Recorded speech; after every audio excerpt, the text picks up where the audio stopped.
हेल' रायजोफोर गिबियावनो गोसो गोरबोनिफ्राय साफ्रामनिसिम आंनि खुलुमनायखौ जासिहरग्रोबाय।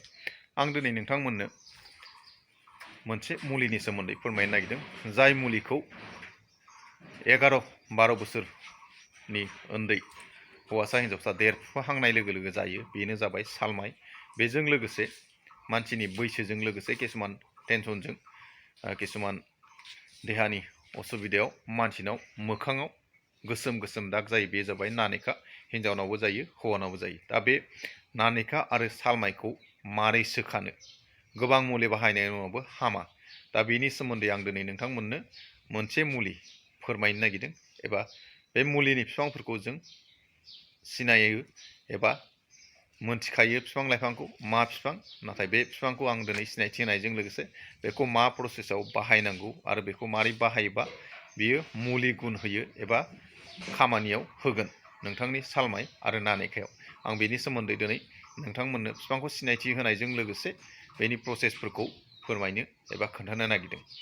गिबियावनो नोंथांमोननो आं बे मुलिनि बिफांखौ सिनायथि होगोनसै, बेजों लोगोसे मुलिनि बानायनाय प्रसेसफोरखौ आरो बाहायनायफोर प्रसेसखौ आं दिनै नोंथांमोननो खोन्थालांगोन। गिबियावनो सिनायनानै लाग्रोदो नोंथांमोना अबे बिफां एबा बेन्दों बेखौ नोंथांमोना सिनायना लाग्रोदो, जाहाथे बाहायनायाव सहस जायो। मानोना बेखौ बायनांगौ दरकार गैया, जोंनि खाथि खाला बारि लामा जेराव मेरावनो थालाबायो। खालि जों सिनाय रोङैयावसो, बेखौ बाहायनो रोङैयावसो बेयो मुलि हिसाबै गनाय जायाखै। दा नंखायनो नोंथांमोना बे बेन्दोंफोरखौ, बे बिफां फिसा फिसा जायो बेफोरखौ बाहायनानै नायदो। बाहायनानै नायबासो प्रमानखौ मोनगोन। गिबियावनो नोंथांमोननो आं सिनायथि होगोनसै, नायना लादो आरो सिनायना लाग्रोदो। रायजोफोर बिफांखौ नायना लाग्रोदो। बेखौथ' सिनायखाबाय नोंथांमोना। बे बिलाइखौ मोजां गोसो होना नागिरदो। बे फाथै बिलाइ बादि लावजिद लावजिद ओरै हाग्राफोर थालाजोबो नै लामा सेरफ्राव, बारिफ्राव जेरावनो थाजोबो नै गोबां। बेखौथ' बयबो सिनायखायो रायजोफोर। दानिया मोनसेखौ नायना लादो। मोनसेया जाबाय नैबेलाय बे हाखरफ्राव थालाबायो। नैबे मोनसे नै रिफुजि बेन्दों, बेखौथ' सिनायखायो, बे लामा सामा जेराव मेराव थाखायो। बे बुस्थुखौ मारै बाहायगोन आरो माजों बाहायगोन आं बेनि सोमोन्दै गिबियावनो खोन्थाग्रोनोसै। बेखौ नोंथांमोना जोंनि जायगायाव बेखौ रिफुजि बेन्दों होनो। बेखौ मारै बाहायगोन?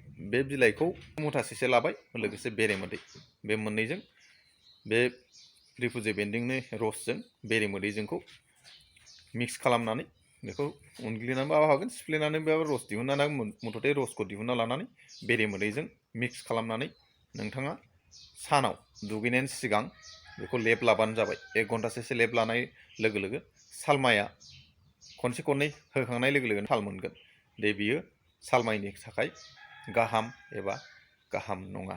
दा बेजों लोगोसे मोनसेखौ दिन्थिबावनोसै। बेखौ आं दिनै बिफांखौ दहाय थुलमुल देखायदोंमोन। बे मुवाखौ आं बेनि नामखौ मोनथिया, दैज्लाङाव बांसिन जायो, बिदिनो एसे हाखर बादि जायगायाव जायो। ओरैनो हाइजें बादिबो नुयो बिलाइखौ। बाहाय नील नील बिबार बारो आरो बेखौ सायनायाव 6-7 हाजार थाखा पार केजि। बेनि मैद्रुबो जायो। सिनायना लादो, बे नील बिबार बारो। बेखौ मोनसे खामानि मावनांगोन, बेनि बिजौ मुथासे लानानै खालि बेनि रसखौ दिहुननानै नोंथाङा जेब्ला उन्दुनोसै अब्ला बिनि रसखौ मोखाङाव गोबाब फुनना लाबानो जाबाय। हरसे थाबाबो जेबो उसुबिदा जानाय नङा। सोरबा जुदि उसुबिदा मोनोबा सुना लाबानो जाबाय। खालि बेनि रसखौ दिहुननानै फुनना लादो। बेबो सालमाइ आरो नानेखायाव खामानि होगोन। नाथाय मोननैखौबो जुदि ज' खनसेनो बाहायोबा साबसिन प्रमानखौ मोनगोन। दा बेनि थाखायनो आं दिनै मोननै रोखोमनि बेन्दों मोननैखौ खोन्थाबाय, सालमाइ आरो नानेखानि थाखाय।